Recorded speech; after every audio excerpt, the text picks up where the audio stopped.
Previously from the Hood Blogger. On top of the trash issues that, is going on in Philly right now, it been a lot of shootings, bro, over the 4th of July weekend. It been real messy, man, real messy. Everything seemed like it started turning up soon as it hit Friday. Yo, this SB Twiz, the Hood Blogger. Y'all know how I carry it. Shout out to everybody that been rocking with the content. I appreciate y'all. If y'all new to the channel, bro, hit the sub button. Y'all won't be disappointed. If you're a returning viewer and you ain't sub yet, what's the hold up, bro? But as of now, Philly is pushing to start a curfew bill that's what's supposed to take place starting September the 11th, which is supposed to cause basically like a citywide curfew. They claim that they already started it out Kensington, but I need y'all to watch this video until the end and let me know what y'all think. Back today against a proposal that could soon expand an overnight curfew in some neighborhoods. Advocates say it reduces crime and increases quality of life. But as our Ray Strickland explains, some business owners feel it's doing more harm than good. Edward Bonilla has been the owner of 5th Street Super Food Truck in Hunting Park for 5 years, and for the first time, Bonilla says he's considering shutting down. He says he's losing money because of a city curfew that requires him to close at 11 p.m. I don't know what's going to happen because we know may nothing. One day maybe I'm going to close the door and, trying to lead to another city. Now more businesses could be feeling the same pain. City Council passed a bill in June that would expand that curfew into other neighborhoods. They and their employees are going to lose out on income. We serve patients that are dying, and it could be 5, 6 in the morning. So there's a gray area. Technically, we're working, we're open for business. Would we get fined? The current curfew passed by City Council in March mostly targeted the Kensington area in an effort to reduce crime and improve the quality of life. The ordinance forcing businesses like food trucks, bodegas, and takeout restaurants to close between 11 p.m.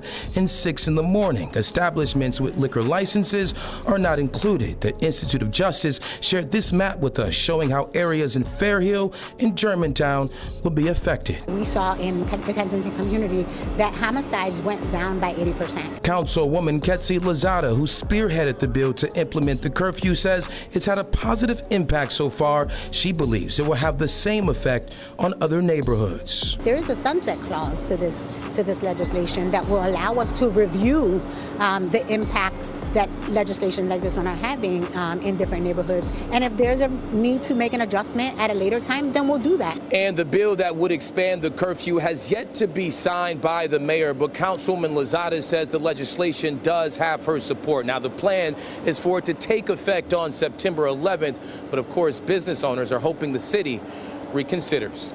Reporting in Hunting Park, Ray Strickland, CBS News, Philadelphia. So basically, just to narrow it down, they're coming up with a proposal for a citywide curfew that's supposed to be affecting a lot of areas in the city of Philly, but this proposal really doesn't affect anybody besides the people that are business owners.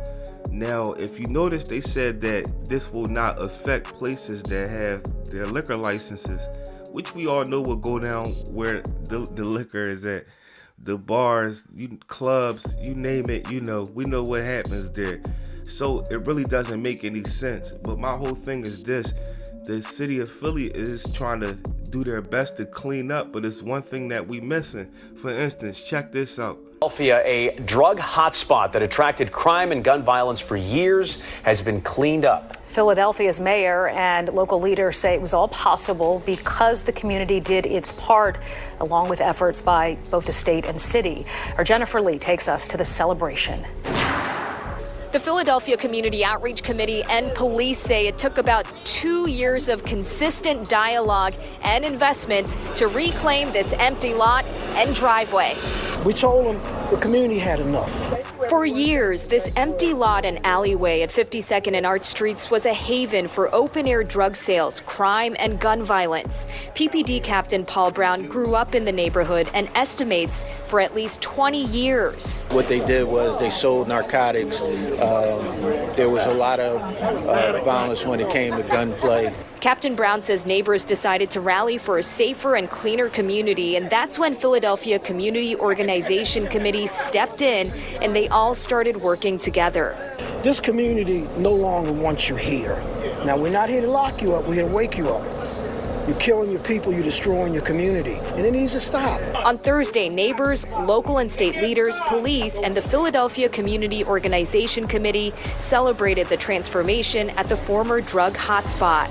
Captain Brown says crime is now down by over 80%. And SEPTA says last year, serious crime dropped by more than 60% after the agency increased officer numbers and quality of life enforcement efforts on the 52nd Street corridor. While the hardest part may be over, we're going to keep showing up to make sure that the drug activity we ran out of here stays out of here. The Philadelphia Community Organization Committee says they received some state funding and have held community fundraising efforts. The Philadelphia City Council also announced the city will invest $100,000 so their work can continue. I just want to say to our Philadelphia community, stop waiting on everybody. If you're a resident, get involved. Help your community.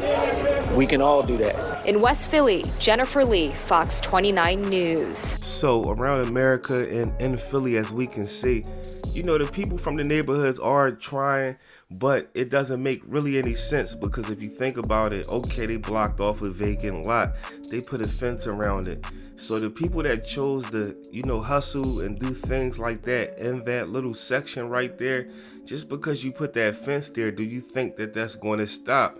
One thing that we are lacking in these hoods, man, I don't care what nobody say, crime is frowned upon on from your average civilian, but you have people that court cases, it could have been the smallest thing and it affected them for life. One thing that we lack in America is a second chance. They say if you do the crime, you know what I'm saying, you do the time, and when you do the time, that's supposed to be the payback for the crime that you did. We are lacking opportunities for people that actually have cases. I feel as though just because you court a case in 2008, 2004, whatever your situation is, you should have a chance to be productive back in the community. You shouldn't have to wait 15 years. You shouldn't have to wait 20 years, then go to get it expunged. Nothing is worse than somebody coming home from prison and trying to do the right thing and try to apply for certain jobs, and they get shot down, and the jobs that they can qualify for is really enough not to make ends meet. You can get a job coming home from prison and you might get $300 a week, and you might be coming home, you might have kids, a family, and as a man it's hard to hold up your end of your household. You know what I'm saying? So now it's forcing you to not only either work one job, you gotta work about like 3 jobs and really burn yourself out, or you have to have that job and do something on the side, whether you dishing something off of the side, on the side or not. So I feel as though, you know, it should be with all of these, you know, this stuff going on with ICE and everything, and they say that they're pushing out these illegal immigrants, and America is supposed to be generating so much more money. The working class that's already working, it should definitely be a leap in salary. Everybody should be getting more money, and we have to work on these prices of living. But also, if you serve time in jail, you should have a lot more opportunity as far as work-wise. I can take the average person from the streets today.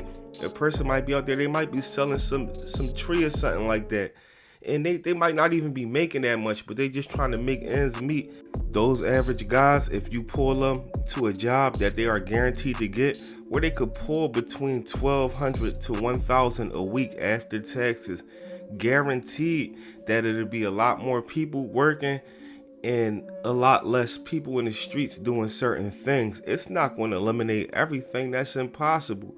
You know what I mean? But it will help.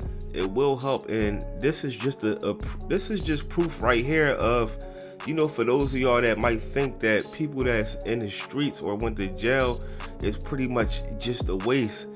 In the national spotlight, but not just for its food, for its mission. The James Beard Foundation dropped its nominees for the 2023 Media Awards, and it's thanks to a short film by Eater, an online dining guide and food news.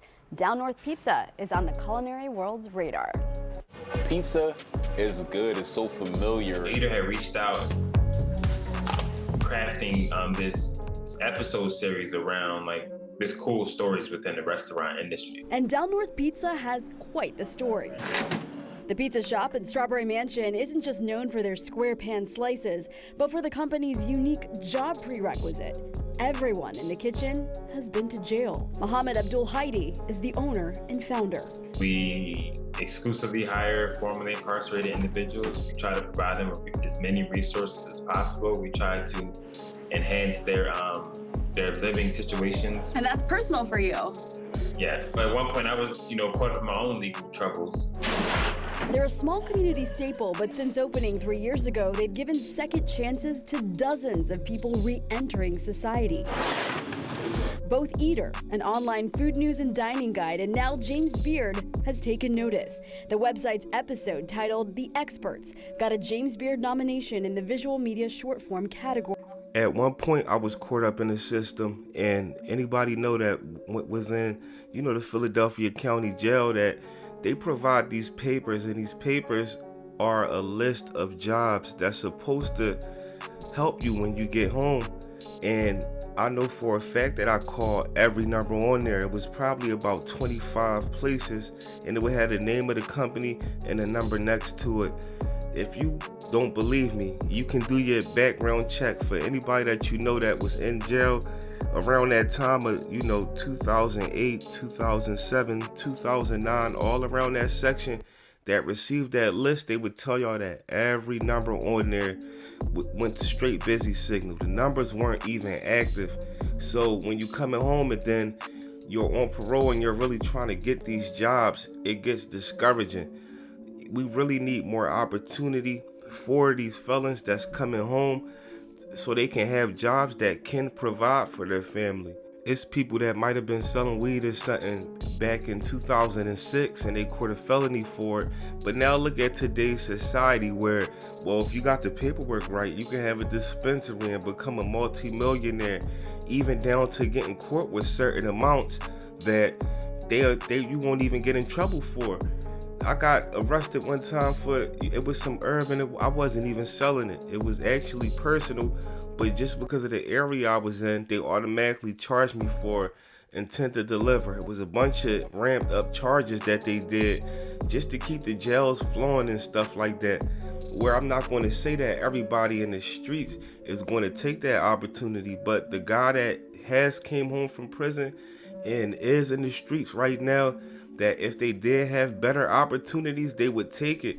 They would take it, and you'd be surprised how many people would run with it. I done outworked a lot of people at jobs that I had, people that didn't have no records. But this SV Twiz, man, the Hood Blogger, man, let me know what y'all think about it. Drop a comment below. And once again, it's my opinion. Let me know what y'all think would be, a good option to do. But that's all I got.